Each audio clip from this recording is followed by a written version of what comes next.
All right, we're ready to start Basics of Biblical Hebrew, chapter 27. We're going to be looking at the Hiphil stem again, this time for the weak verbs. A lot of information, but a lot of it is not something new. There'll be a lot of familiar stuff. So first we'll have our Hebrew insight, and then we'll look at the workbook, see if there's any questions. We'll go through the translations, and then we'll look at Hiphil stem weak verbs and the vocabulary.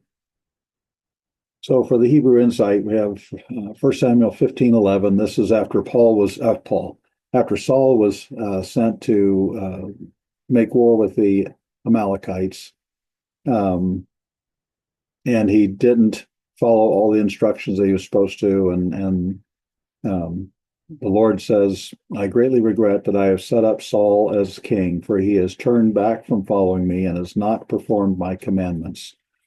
And so what we have down here in Hebrew, because he turned from after me, this is first person, and the words of me, not, and there's our Hiphil, Hakim. Kim is the root is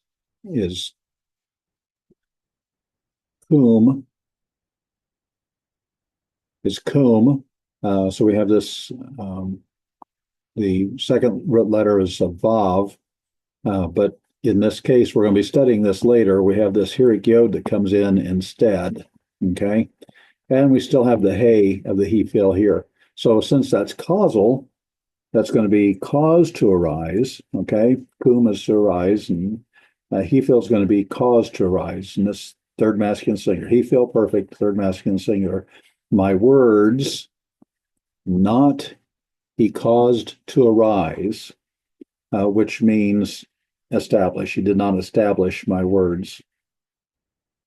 But just looking at this, not he caused to arise. He didn't cause my words to arise as his top priority. He didn't cause my words to be at the top of his to-do list. This is God's testimony. And then in two verses down, in 1 Samuel 15:13, Saul says to, so Samuel gets there, Samuel arrives, and he goes out to meet Samuel, and Saul says to him, "Blessed are you of the Lord. I have performed the commandment of Yahweh," or the Lord. So over here we have Baruch, that's blessed. Atah is you to Yahweh. Blessed are you to Yahweh. And here we have the Hiphil hey. We have the hirik yod. So this is a Hiphil. We have the R1, and the R2 is replaced by the hirik yod, and R3 here. So we still have a rise. And then the T ending is the first common singular. I caused to arise. So blessed are you of Yahweh. And this accent mark says there's a little pause there. And then he says, I caused to arise the word of Yahweh. I caused to arise the word of Yahweh, or I established the word of Yahweh. So Yahweh said, I regret that I made Saul king. He did not cause my words to arise or establish my words. And he says, I caused to arise the words of Yahweh. He thought he made God's word his priority. He thought he established God's words at the top of the list. But this act of disobedience cost him his kingdom. And deception is nefarious. He was deceived. He thought he did what he basically wanted to do. He sort of obeyed God. He kind of did some of what God said, but he didn't do everything God said. And so he was deceived in thinking that it was okay. But deception is nefarious. How do you know if you're deceived? I remember talking to somebody and they said, well, I'm not deceived. Well, how do you know? If you were deceived, you wouldn't think you were deceived. If you knew you were deceived, you wouldn't be deceived anymore. So how do we keep from knowing we're deceived? By reading God's word and establishing it as our priority, causing his word to arise and making that a priority in our heart. And then if we accept what God has said about it, that'll keep us on the right way, the straight way. And that is why we read Hebrew. All right, are there any questions on the workbook? for chapter 26. So that'd be the Hiphil strong verbs.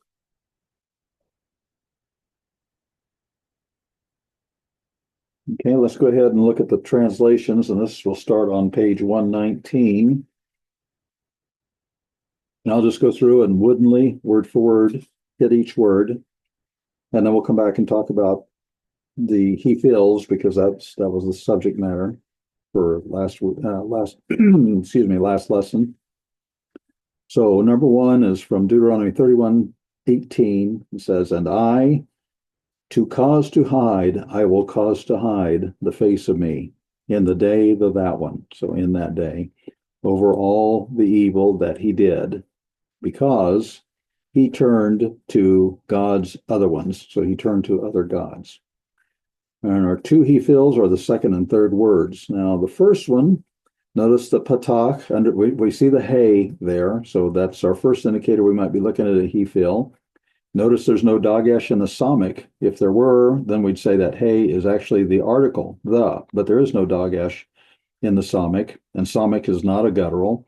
But also, even if it was a guttural, we'd probably most of the time have compensatory lengthening, and we wouldn't have a patak there, we'd have a commas. So anyway, that's the hey of the Hiphil. And then notice the tsere under the tav. And so that combination tells us this is a Hiphil infinitive. That's a Hiphil infinitive. To cause to hide. The word, the samic tav resh rut means hide. So he says to cause, and since it's an infinitive, we say to cause to hide. And then, I mean, as far as woodenly, we would never translate it that way for real in English, but just looking at it word for word.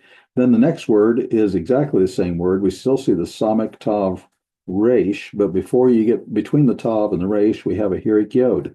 Yes, that is a Hiphil. And we also have the patak under the aleph. That is the preformative. That's the imperfect first person common singular.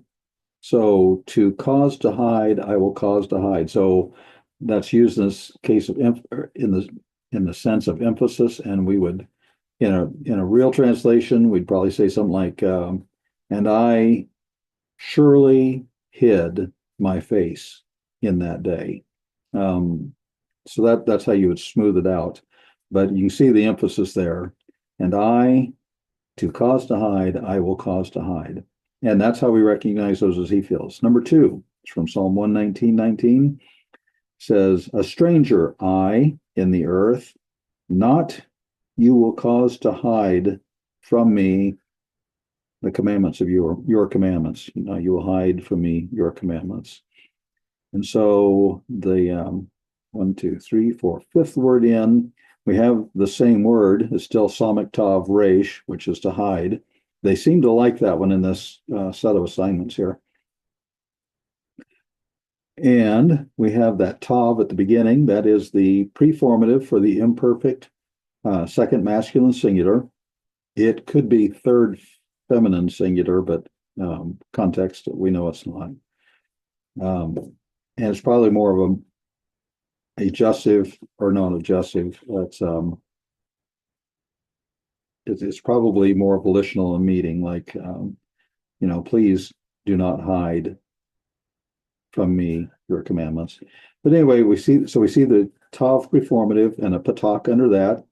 So that's a part of the clue that we're looking at a Hiphil, because in the imperfects, when you add the preformative, the hey, the initial hey drops out. And then under the tav, we have a tsere, which, again, you're either going to get a hirik yod or a tsere. Now, in the first one, we had both. The first example, we had a tsere in the second word, and we had a hirik yod in the third word. Here we have the tsere again. So that's our Hiphil. You will cause to hide. So not you will cause to hide from me your commandments. Excuse me. Number 3, Deuteronomy 31:3. Yahweh, God of you, or Yahweh your God, he is the one passing over before you, or to the face of you, but we'll just say before you. He will cause to destroy the nations, these ones. So he will cause to destroy these nations from before you, from the face of you, from to the face of you, and you all will dispossess them. And that's where we don't have the accent marks, but that's where you have a strong disjunctive, the atnach. So we'll pause. And then the next clause, Joshua, he, the one passing, so we'll add another is in there, verbless clause. He is the one passing over to the face of you or before you, just as he spoke. Who spoke? Yahweh, just as Yahweh spoke. Okay, so the Hiphil is the top line, 1, 2, 3, fourth one from the end. And again, we see an imperfect. We have that yod preformative. So it's going to be third masculine singular. We have the patak under it. So that's a clue that we're looking at it, Hiphil. And then we see the hirik yod between the mem and dalet, between the second root letter and the third root letter. So that's our Hiphil. He will cause to destroy. Shamad, sheen, mem, dalet is the lexical form of the word, or the root of the word. And so he will cause to destroy. Number 4. Then they will cry out to Yahweh, and not he will answer them. And that's where we have a strong disjunctive again, and a not knock again. So there's a pause. Next word, and he will cause to hide the face of him or his face from them in the time of that one. So in that time. This is Micah 3:4. I'm not sure if I said that. So once again, we have the Samak Tav Resh, and we have the yod preformative. This is an imperfect. That means the hey drops out of the Hiphil. We also have a vav here, and he will cause to hide. We have the tsere under the tav, the patak under the yod, and the tsere under the tav. That's our Hiphil in this verse. Okay, number 5, Exodus 3:6. And he said, and we'll have to provide a to be verb in here, like I am. So we can put that in parentheses or something. So, and he said, I am the God of the father of you, the God of Abraham, the God of Yitzchak, and the God of Yaakov. And that's where our break is, again, with the accent marks, which aren't listed here. So pause a little bit. And then the second line, and he caused to hide. Who did it? Moses. Moshe is the subject. So we have the verb person. So Moses caused to hide his face because he feared to cause to look upon to God.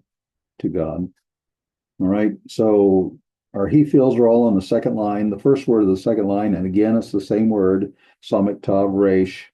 Again, we have the yod preformative for third masculine singular. Again, we have the patak under that.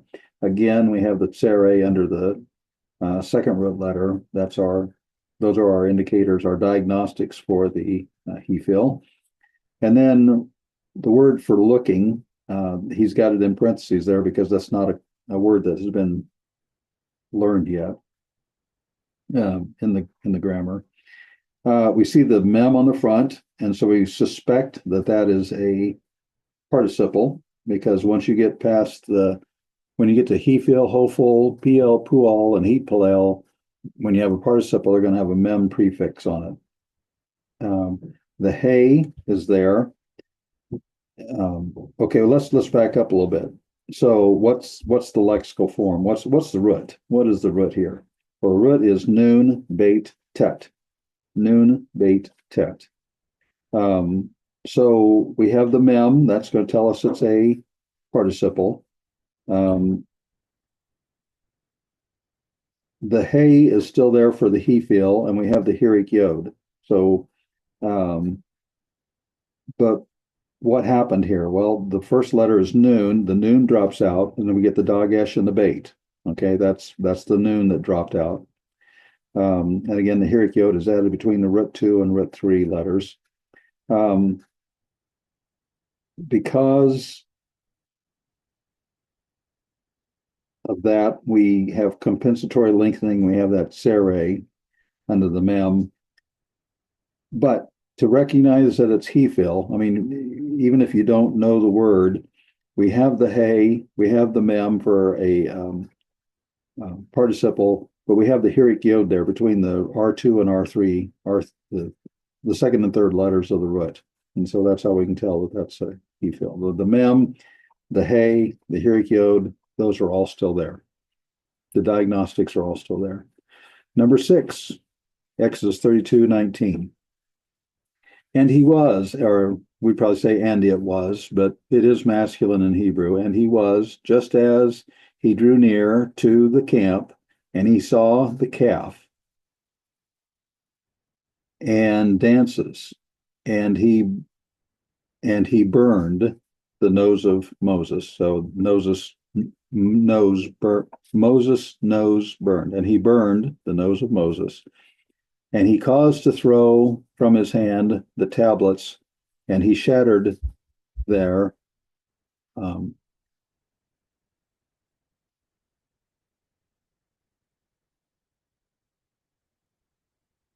them. That should be them. And he shattered them under the mountain.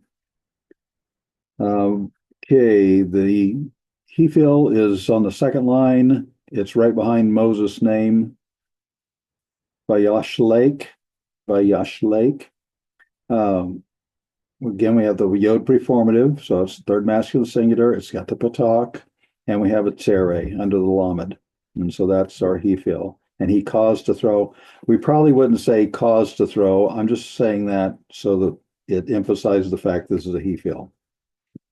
Number 7 from 2 Chronicles 7:16. And now I chose and I caused to be holy the house, this one, so this house, to be my name there until forever. And they will be the eyes of me, or my eyes, and my eyes will be, and my heart will be there all the days. Okay, top line, third word in. We're looking right at it. We see a vow's been added. We see the he, the hey and hirik. That's telling us it's a Hiphil. It also tells us it's a perfect, not an imperfect this time. The T at the end is the subformative, first person common plural, common singular pronominal, subformative. And the kof dalet sheen, that's the root. So kodesh is holy. And so, and I caused to be holy, or I sanctified, or I consecrated. That's probably translated that way, but what is it to sanctify, or what is it to consecrate? You're causing it to be holy. You're taking something, in this case, the house, the temple that Solomon built, and he's causing it to be holy, or sanctifying it. Okay, number 8, 1 Kings 9:7.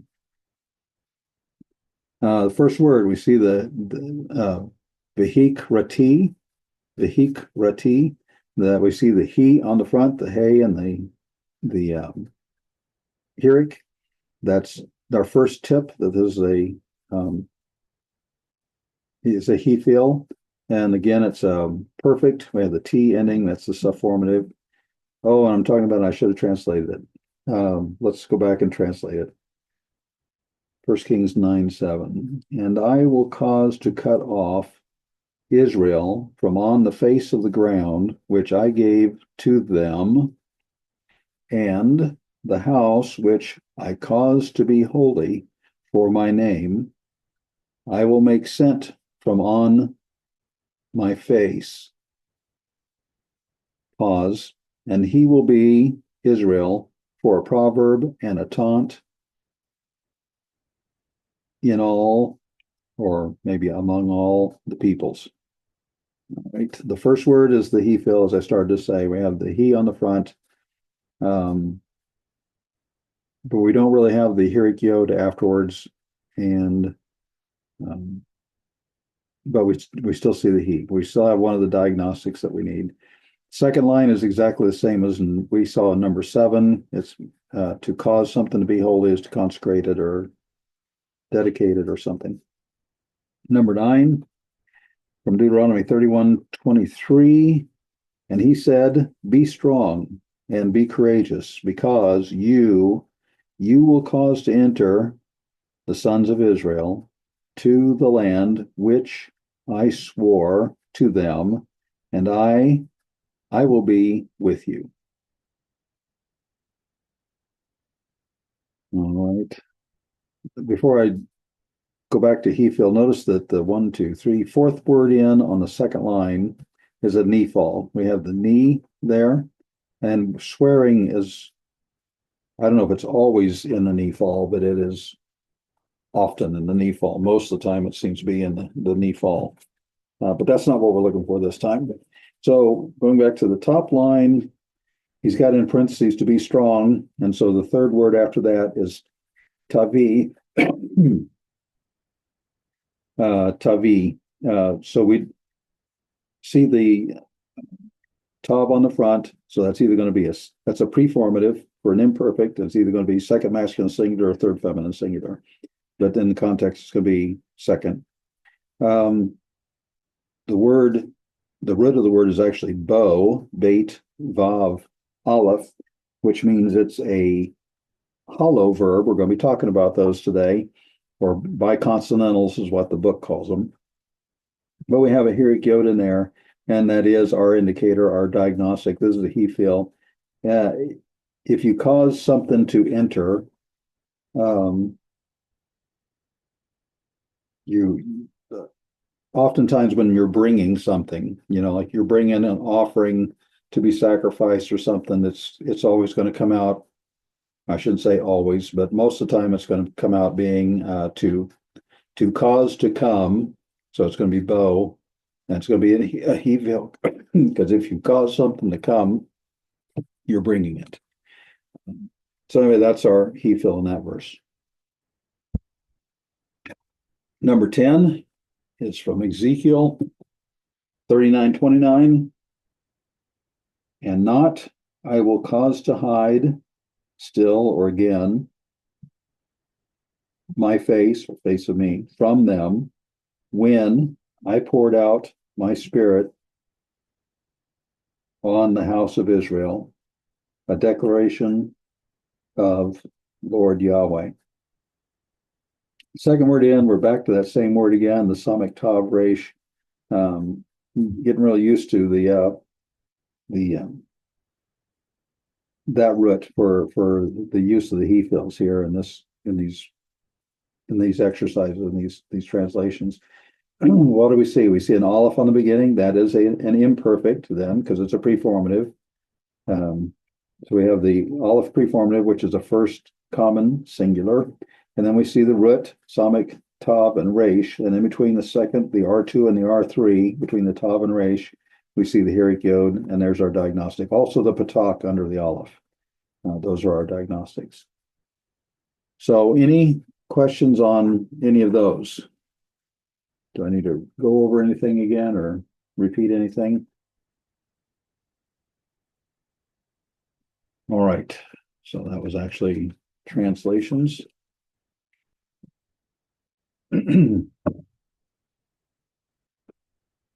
All right, so we'll move on to chapter 27, the Hiphil Stem Weak Verbs. This, as you can see at the top of the slide, this is from chapter 12, when we had the introduction to Hebrew verbs.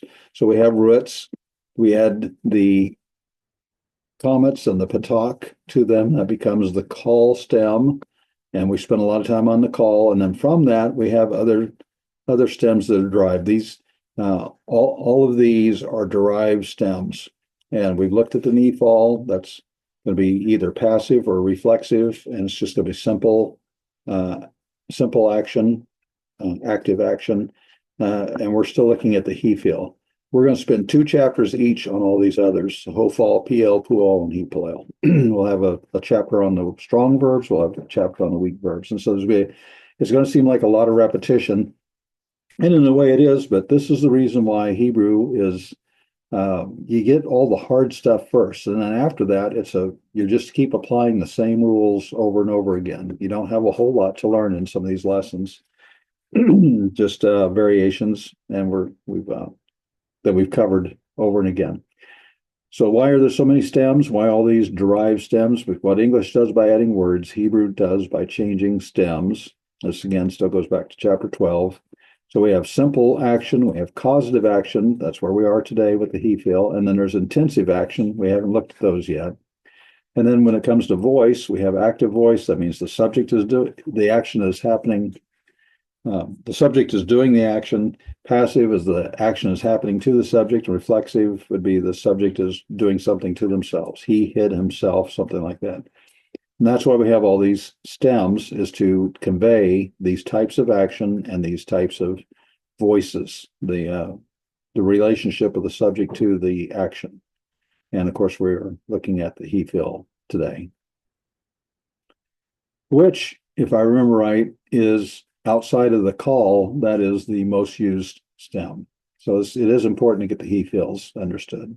So we're going to do a review from last week of the Hiphil strong verbs, and then we're going to look at weak verbs. We're going to look at 1 gutturals, 3 chet ayins, and 3 alepphs, and then we'll go to, because those are kind of just dealing with gutturals, as it were. And then number 3 here, we'll look at the Hiphil with the 3 hays, the 1 nouns, and the 1 yods, and those are all put together, thrown in with the biconsonantals, which is actually the hollow verbs.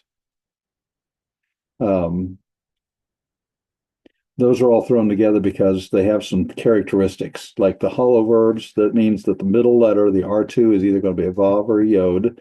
Well, what do we know about vav and yod and nouns and hays? They drop out. So that's why these are grouped this way. So first, the review of Hiphil strong verbs. So we have matzah, means he found. That's just a call, perfect, he found. But we're going to look at the Hiphil, and Hiphil is causative action, and it's active action. That means the subject is still doing it. And so in Hiphil, it comes out himsi, and we see the he on the front. He on the front. We have the here yod, e here, he feel. Those are our diagnostics. And that means so in the call, he found, but this is he caused to find. He caused to find.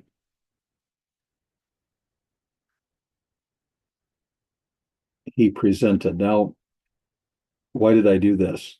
Because this is used, for instance, when Aaron is getting instructions as the high priest for doing the sacrifices, and he actually begins to do his job as such, and he has his sons helping him. It'll say something like, his sons caused Aaron's hand to find the blood to sprinkle on the altar. Well, they presented the blood like in a bowl. They caught the blood in a bowl, and they're presenting it to their dad, to Aaron, to sprinkle that blood on the altar. And so that's the way you see it. He caused to find. They caused his hand to find by presenting that to him, the bowl of blood to him. So that's why I put that in there. All right. So the Hiphil can be used for causative. And we looked at hishbir, which shavar means to break, but since this is causative, it's going to be he caused to break. And that is probably one of the most common uses of Hiphil. There's just the simple action, and most of these are going to be words that, like shakam, I don't know if it ever shows up in the call. When a word doesn't really show up in call, it shows up in other stems. And so, but hishkim means he got up early, or you can say he caused to do something early, but we translate it most time as simple action. He rose early. There's no causing that we would put in there. It can be declarative. Here, Shia. We see the resh and the sheen and the ayin. We see that for wickedness, but with the Hiphil, with the he and the here yod there, that's usually used for declaring something to be wicked. It's not saying that he caused him to be wicked, but it's just declaring. And you see that again in the law, where I think I already mentioned it last week, where you have like a leper, and so once he's healed, then the priest declares him clean, or the priest declares him unclean. Or you have people who have a suit against each other, and they come to the priest for judgment, and he causes one to be guilty, and he causes one to be innocent. And it's not that he's causing them to be; he's declaring that they are. So anyway, that's not a real common use, but it's not uncommon either. And then there's factative. Higdeal, we see gadol there. There's the root 1, root 2, root 3. We have the here yod stuck in between 2 and 3. And of course, we have the he on the front. And so that's caused to be great, caused something to be great. So those are the way that Hiphil is used.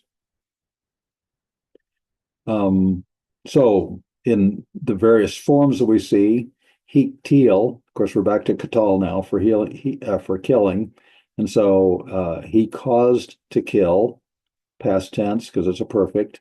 In the perfect, you have the he, and you have the hirik yod. And then for the imperfect, excuse me, we have yaktil. Notice that patak under the preformative, and then we still have the hirik yod there. He will cause to kill. Being an imperfect, we're going to use a future translation. So he will cause to kill.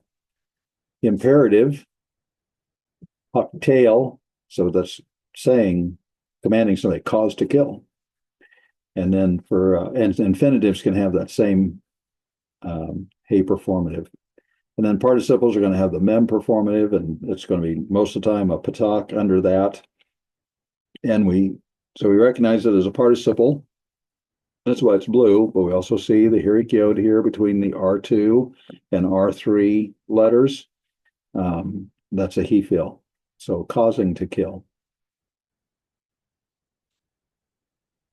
Most hiphil verbs have an a vowel sound with a prefix or a preformative, and that's what we see. We see all these pataks there. Okay, so that's one of our indicators we want to look for, the patak under the preformative or prefixes. And then we also need to make sure we expect that a stem vowel may switch between the hirik yod and the tsere. Sometimes it'll be tsere, sometimes it'll be hirik yod. Both of those are long vowels. The hirik yod is slightly longer, but it's common to see that either way. And in our translations, we did indeed see that. Sometimes we saw hirik yod, sometimes we saw the tsere. But that's what we look for to diagnose, to do the diagnostic, to deduce. We can deduce the stem by looking for these things. Okay, so now we're ready to start looking at specifics for weak verbs. So again, as we've done before, we want to do it again now. We want to start by looking at the summary, which seems kind of weird to go back to the back, but I think it's a good practice, because by looking at the summary, page 305, we are able to concentrate on what stays the same. What are the diagnostics that we want to look for to identify hiphil verbs? And so when you look through the perfects, you just buzz down through there, we see the hays all the way down through there. Now we see that there's hirik yods, sometimes they're pataks, and there are a few, like the 3 hays. We're going to spend some time talking about those. That's a little bit different. We still see the hay hirik at the beginning. So we still have a diagnostic there. And then on the imperfects, we see that the hay drops off because we've added a preformative to it. But notice the pataks going down through there. Except for the 1 yods, we see the pataks in all of those. So these are things that are very, very consistent. Again, we have hirik yods most of the way through there. Imperatives, we see the hay all the way through. We see either a tsere or hirik yod. The 3 chet ayin has a patak, but we either see hirik yod or a tsere in most of these. Again, the 3 hays is a little bit of a anomaly there too. But the diagnostics are clearly seen these. And we go on the infinitive construct of the next one, and we see Hiric yods almost all the way through there, except for the three hays, and we'll talk about those. And we see the hays, the hays on the front as well. Infinitive absolute, we have hays on the front, we have seres, most all the way through there. The three hays that's again a little different. And as I said, we'll talk about that. And then for participles, we see the mems all the way through there. Most of them have a patak, not always though, like the biconsonantals, which would be the hollow verbs, the two yod or two vav verbs, they have a sere. But again, we still see the Hiric yods pretty much through all of that too. So the good thing to do is to get used to seeing these things that are consistent. We'll talk about the exceptions, but if you just can remember the things that are most consistent, it's going to take you're going to get the biggest bang for your buck as you're reading the Hebrew text to try to find what kind of a word it is. So let's look at these things in detail. So let's start with the one gutturals, the Hiphil perfect 3ms. So for the strong verb, so hiktil, that's the perfect third masculine singular. We see the he and the Hiric yod. Obviously, we're looking at a hiktil, so it's he caused to kill. He caused to kill. Okay, but when we have a one guttural, it looks a little different. Why is it different? Well, we have a guttural here. Look at the guttural on the strong side. We have a schwa. Okay, that's going to be a problem for the guttural. What does it do? It likes to use a reduced vowel instead. Okay, we've seen this over and over again. And then what happens when you have something added to the front and you have a reduced vowel? It mirrors it. So we have a segol and we have the reduced segol here.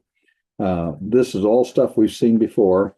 We still see the hay. We still see the Hiric yod. It's still obvious to us that we're looking at a Hiphil, and it's also pretty obvious to us because the Hiric yod is here that this is going to be the dalet is the R3 and the mem is the R2 letter. Okay, so we can see amad, and that means stood. He caused to stand. He caused to stand.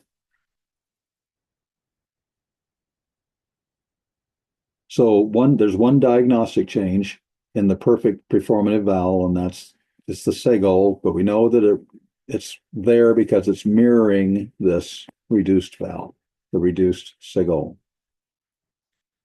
Okay, so just looking at the main conjugations here, the perfect. This is what we learned. Strong is what we learned last week. We're going to look at several of these charts. Strong is what we learned last week.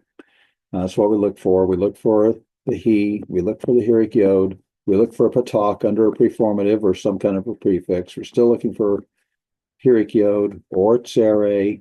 We're still looking for the hay, but sometimes we'll get a patak under a prefix, and then a mem for the participle, and a patak there, and then we have the Hiric yod yet again. So that's what we're looking for. So when it comes to the one gutturals, well, we see, I'm just going to bring them all up here. And so when we bring them up, we still see the hay, we still see the Hiric yod, we still see the Hiric yod up here too. We see the tsere here, we still see the hay here, we still see the Hiric yod, we still see the patak here. And so we can see that the things that we want to look for, the diagnostics to deduce what we're looking at, that's pretty evident even in a one guttural. Okay. Now we want to look at the three chet ayins. Okay, we're still, the strong diagnostic is on the left, the he and the hay, Hiric and the Hiric yod.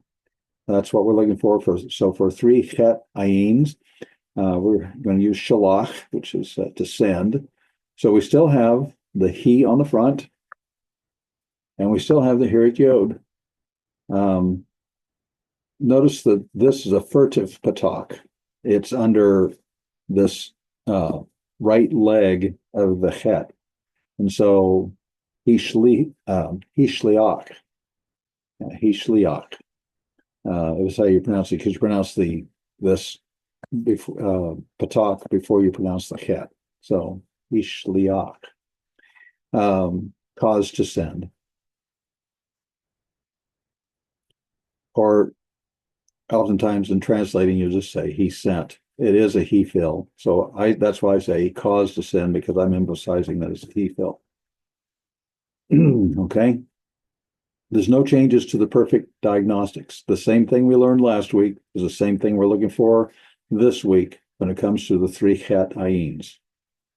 Okay. So just looking at a sample of the major conjugations here, we've already noted strong is what we learned last week. So we're just comparing again the same thing. So here's the three chet ayins. And basically we're still looking for these same diagnostics. We still have this one. We'll talk about that one in the same way. We have this here. There's one change to the diagnostics, and that's an imperative, and that's this patak right here. So that's the only change. Again, if you see the hiphil in the front, or the hiphil, if you see the hey on the front, you say, oh, it's a hiphil. All right, now we're going to switch to three alepphs. Again, we're going to compare it to what we learned last week, teal. So for three aleph, we have hin si. Well, we see matzah here. This would normally be he found, except it's now a hiphil. So he caused to find. And we already talked about that, how it's used sometimes for you presented or something. But again, we still have the he, and we still have the hirikiot over here. The diagnostics are easy to find there. Now, moving to the second masculine singular. This is a perfect. There's our subformative. That's the 2ms. But we still have the he, and now we have this patak there. Okay. So when it comes to the three aleph, himseta, we still have the he on the front, and we have a tsere there. We still have the second masculine singular subformative. The diagnostics are still there. Oh, and that's you caused to find. So second masculine singular, you caused to find. So there's just one change to the first and second person perfect diagnostics. The patak becomes a tsere, as you can see here and here. But we're kind of used to looking for that tsere anyway. That's one of our other diagnostics. So that doesn't really throw us too much. Plus, you still have the he's on the front of both. Also in the imperfect second and third person feminine plural and feminine singular participle, you get this patak to tsere change. So again, this is what we learned last week, comparing these to the three alephs. And I'm going to do the same thing. I'm going to bring them all up and talk about them as a whole. We still see the same thing. He and the hirikiot. We still have the patak and the hirikiot, just like we do over here. These are the same. We still have the initial hey, and we have a tsere, and we have the mem for a participle plus the patak plus the hirikiot. One change is the patak to a tsere.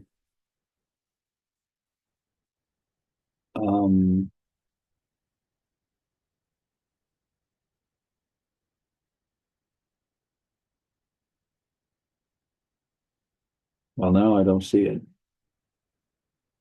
I suppose.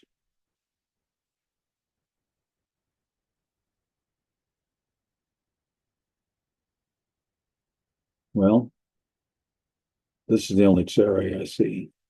So, but that's also used for the imperative in the strong.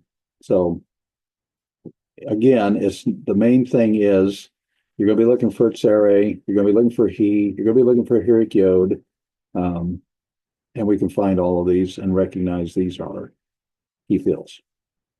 All right, so we looked at strong verbs. We looked at the one guttural, three chet ayin, and the three alephs. Now we want to look at the verbs where letters drop out. Okay, So that's what they have in common. We have the three hey, the one noon, the one yod, and we have the biconsonantals. Okay, so we see the three hey, the noon, and the yod, and we know those are letters that drop out. Sure enough, there they are, the yod, the vav, the noon, the hey. All those are ones that drop out. The biconsonantals means that they have the root two letter is a yod or a vav. So like I say, root. I like some call them hollow, some call them biconsonantals. I like R2 yod, R2 vav. I like that better. I think it's just more straightforward on what kind of a word it is. But we know what happens to those letters. They drop out. You're probably getting tired of seeing that, but we're going to see it more. So going to three heys. The three hey verbs are really three yod verbs, and we've talked about this in the call. We've talked about it in Nephal. We talked about it in, well, I guess that's probably it so far. We're going to talk about these every time we talk about weak verbs, though. The heys are endings in the three hey verbs. So they act a little bit differently. So we're going to compare it to the strong, the Hiphil on the left. That's what we learned last week. Those are our diagnostics, the he and the hirik yod. So for three heys, we still have he on the front, but we end up with this comet's hey ending. That's why they're gray. So that's why three heys are a little bit more difficult. But if you're looking for the he on the front, okay, that's not too hard. That's not too bad so far. Okay. And so this is he caused to go into exile, but if you're causing somebody to go into exile, you're probably the one taking them into exile. So it could be translated, he took into exile. Again, in this class, I will say he caused to go into exile because I'm trying to emphasize when a word is a Hiphil. If I just says he took into exile, that doesn't tell you that it's a Hiphil. But that's how it's used. Okay, because we looked at the summary, I'm not going to take the time to look at it, but you have the three hey Hiphil paradigm on page 300. I'm going to turn to that just in case. It seemed like there was something I wanted to bring attention to. Okay, yes, that is true. On page 300, on 27.9, well, let's back up and just look at the chart. If you look at the chart, we see he most all the way through, or we see the patak under the preformative almost all the way through. We see the hey again, and then infinitive construct, infinitive absolute. We see the hey, and of course, we see the mem with the patak all the way through. And so, but notice you don't see the hirik yods, and you don't see tseres. So basically, well, you do see tsere, like in the infinitive absolute, but those are not diagnostics. So basically, you just have to know to look for these pataks and the heys.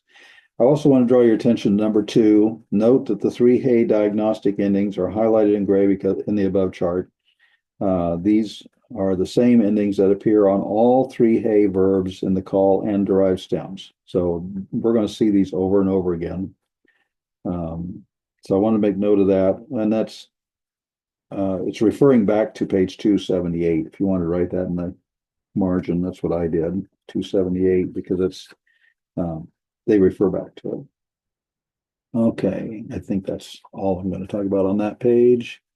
So looking at three hey diagnostics for the Hiphil perfect 2ms. So it's a perfect, we have a subformative, it's 2ms, okay? But we still see the he. We do have this patak here that's a little bit different. For the three hey, we had higlita. The ta is the second masculine singular subformative, but we do see the hirik yod here, and we still see he, okay? And it's you caused to go into exile, or you took into exile. You caused to go into exile. For the third common plural, that's what we're looking at now. That's the u, the shurik subformative. So that's third person.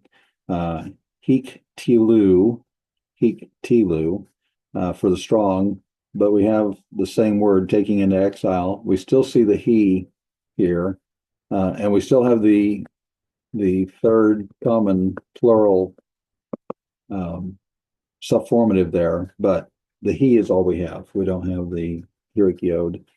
But yeah, with the third common plural, it's going to be they took into exile. There. They took into exile. They're the hardest to identify. The third person forms are hardest to identify because you don't have like the Hirik Yod or Tsere or anything like that, but you still have the he on the front. Okay, so three hey endings are the same in all stems. So we're just going to review those. Higla for the perfect, Yagle for the imperfect, Hagle for the imperative, Haglot for the infinitive construct, Hagle for the infinitive absolute, and Magle, the participle. You might say, why do I keep saying a when I have a Seri K? And that's actually a modern Hebrew pronunciation. That's how that's how I was taught. But anyway, notice that you still have he on the front, or you have the hey on the front, or the patak under the preformative. That's the third masculine singular preformative on a imperfect. And we have the hey over here, or we have the patak under the mem for the participle. So those things are all still consistent. So looking at the strong verbs and in the major conjugations here, and the three heys, we can see that there's consistency. Well, all of this, but we lose the Hirik Yod, we lose the Tsere. At least this Tsere is just a part of this ending. We lose the Hirik Yod over here and over here. So, when it comes to a three hey verb, you're just basically looking for the hey, the patak under a preformative, or and if it's a mem, you're looking for the patak under the mem prefix that indicates it's a participle. We're going to see that mem prefix on all the participles from now on in all of the derived stems. Okay, so now we'll switch to one nouns. And we know that nouns drop out. We saw that a little bit ago. They drop out at the end of syllables, but they don't drop out at the end of words. So here's the word is really Natsal. Who's going to deliver you? Natsal. He didn't cause to arise the words of God, words of Yahweh in our insight earlier. So Natsal. Well, Natsal is the word behind this, and it means to deliver. But we want to add the Hiphil prefix to the front with a Hirik Yod. What happens? The noon drops out, and it's usually replaced by a Dagesh forte in the next letter. So we have Hitzil. So it'd be he caused to deliver. He caused to deliver. So looking more at the one nouns, comparing them to what we learned last week, the strong verbs. We're looking at one noun, so we have Hitzil, and we see that we have the he on the front and the Hirik Yod in between the second and third root. I say second and third root letter because this Dagesh is actually from the R1, the noun that dropped out. And we've seen that a lot. So he caused to deliver, or it could be used in the sense of snatching somebody away, snatching away. If you're saving somebody, you're snatching them out of danger or something like that. Possibly would be why you would say snatched away. He caused to deliver.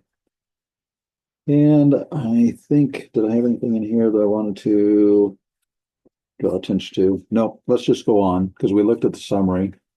So now comparing the one nouns to the strong, which is what we learned last week, and you see that there's no changes to the diagnostics. The diagnostics are exactly the same. Nothing new to learn for the one nouns. We just have the Dagesh in the second letter because the noun drops out.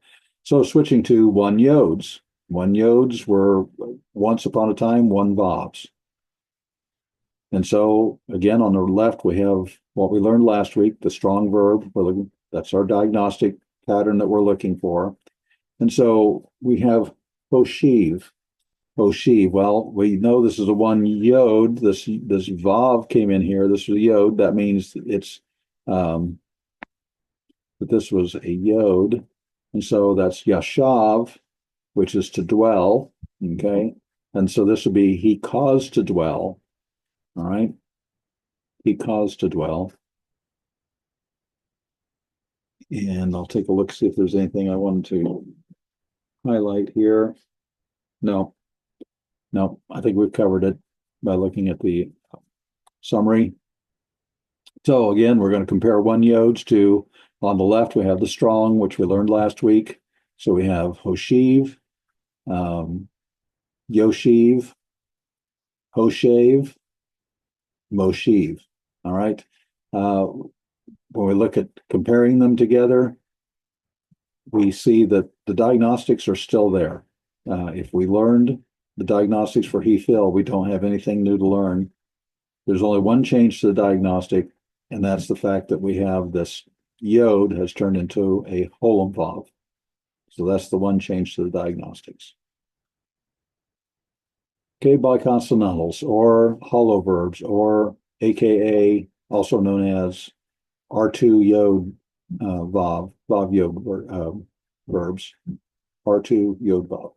So biconsonantals are really yod, two yod, two vav verbs. And so these are exemplified by these three words because you're either going, when you have one of these, this isn't all of them, but this exemplifies all of them. You're going to have either a vav or a yod in that second letter position. And it's either going to be a shurik or a hirik yod or a holem vav. Those are the, so bo is to enter, seem is to put, kum is to arise. We looked at that earlier. Kum is to arise. And so those are our example two yod vav verbs. And so in biconsonantals, the one yod substitutes for all stem vowels. This is real easy, and you see these often enough, you use it. So we're going to look at the Hiphil perfect third masculine singular. So kum becomes hakim. Seem becomes hasim, which actually is not in the Hebrew Bible, but that's the form it take. And other words taking that form are in the Bible. I mean, it's not, this isn't something you just ignore. It does show up, just not for this particular word. And then bo becomes hav. And so he caused to arise, he caused to put, he caused to come, or you smooth that out in English as he brought. Okay, so comparing to the strong Hiphil, we got hakim. And so, which means he caused to arise, or it is often used to mean he established, but we looked at that in the insight a little bit ago. He caused to arise. We have that sere, but that's really about it when it comes to changes. We'll go back to that. So we still see hirik yods. We still see the initial hey. In both the diagnostics are there. So again, not much to learn. I don't know that I had anything on this one that I wanted to bring out or highlight. So let's move on. All right. So still looking at the biconsonantal diagnostics, we have the strong. This is looking at the second masculine singular. That's what we have. This sufformative. Ta sufformative is the two ms. Sufformative. Hiktalta. There's the biconsonantal. This is kum, but the shurik has been replaced by a hirik yod, which really tells us that this is a Hiphil. Plus, we have the initial hey there, even though this vowel, this reduced patak, is a little bit different. So we have hakimota, hakimota.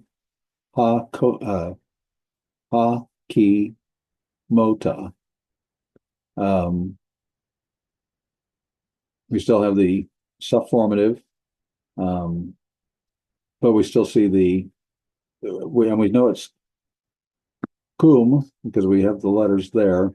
The thing that's a little bit different is we have this connecting vowel, and that'll show up here in a minute. Connecting vowel.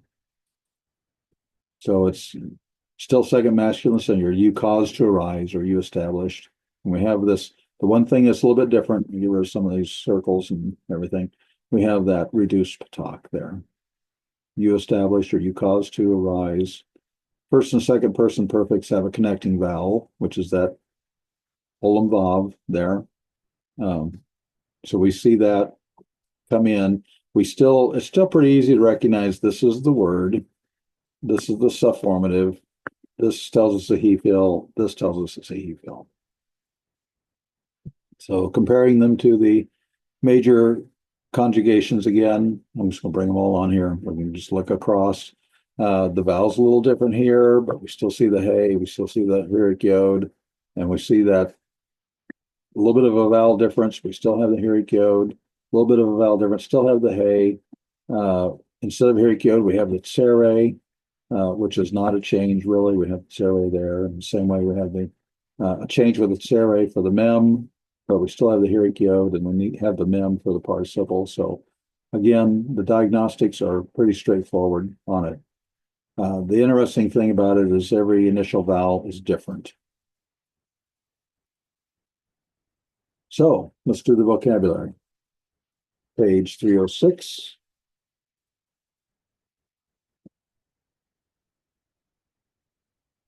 First one is gur. Notice that's a hollow verb or a biconsonantal. It's a root two vav word. Means to sojourn, live as a foreigner. Ya'atz, to advise or plan, counsel. Lamad is to learn. And they have PL there. We haven't studied PL yet, but that's the intensive. Usually it's one of the characteristics of intensive is to bring something to a state. So if you make learn, you're a teacher. And so you're teaching. That's why it says learn or teach. It's because of the stems are different. And then if you think about, well, if you want to learn Hebrew, you have to learn your lamed. The first letter there is a lamed, and the lamad is to learn. I don't know if that helps you remember or not. Makar is to sell. Makar can also be this is a verb. It can also be as a noun and means tomorrow. So I look at, I want to sell makar tomorrow. That way you get selling and tomorrow in one sentence. So makar, want to sell makar tomorrow. I don't know if it helps. I'll just give these things to you. If they don't help, forget them. It's all right. Mashal is to rule. Azar is for help. You may be familiar with the stone of help, Ebenezer. Of course, that's a noun. This is a verb. So we have the patak and the comments in patak vowels instead. But so this is a verb for helping. But the stone of help, Evan is stone. Ebenezer, stone of help. But this is a verb. So it's the same root. Just this is a verb, and the vowels are different. Kalal, it's related to call that we've been talking about. It's something that's small or something that's light, something that's fast. It's light and fast. Kana is to acquire or buy. Shachat is to slaughter. So those are all verbs. And then we have nouns. Kanaf is a wing, but it also is used in the sense of like the corner of a garment or something like that. But start with wing. And then amud, like for instance, the amud anan in the book of Exodus, that'd be the pillar of cloud, amud anan. So that's a pillar. And then sheker is falsehood. Okay, any questions? Just as we finish up here, I want to look at common Hiphil verbs. These are words that show up as Hiphils pretty commonly. We have bo. We've looked at that means to enter or to come, but the Hiphil, it's more likely bring. We have nakah. The funny thing about that one is the noon will drop out, the hey will drop out, and all you have left is a cough. Sometimes you see words like that. That means to strike. Shuv is another. Okay, so this is a hollow verb. Shuv is a hollow verb that means to return or cause to return in the Hiphil. Nagad means to tell somebody something, but again, the noon often drops out. Yatsa is to go out, or if for Hiphil, be to cause to go out. Allah is going up, but it's to cause to go up. A lot of times you'll have a Hiphil for that. If they cause their sacrifice to go up in smoke, that you'll see that with a Hiphil. Not Saul, we talked about that. Not who's going to deliver you, not Saul. It's deliver. Yasha. This is where we get like Yehoshua. That comes from the same roots, or Yeshua. It comes from the same root, so it's to save. And then Karav is to bring near. So when you cause it to come near, you're bringing it as a Hiphil. And then Yalad is to bear or to beget. So those are some of the common verbs that are put into the Hiphil stem, and it has the number. The X means that's how many times it shows up in the Hebrew scriptures. Okay. So homework, memorize the chapter 27 vocabulary. Go ahead and work on your workbook. There's 2 sections. There's the exercise with the translations on pages 121 through 126. But we have a bonus in the workbook this week. We'll have this for the rest of the book. When we finish the weak verbs, we'll have Hebrew reading. Hebrew reading number 2 is in pages 127 to 132. And then go ahead and read chapter 28, and we'll be moving on to the Hopeful. Any questions? Okay.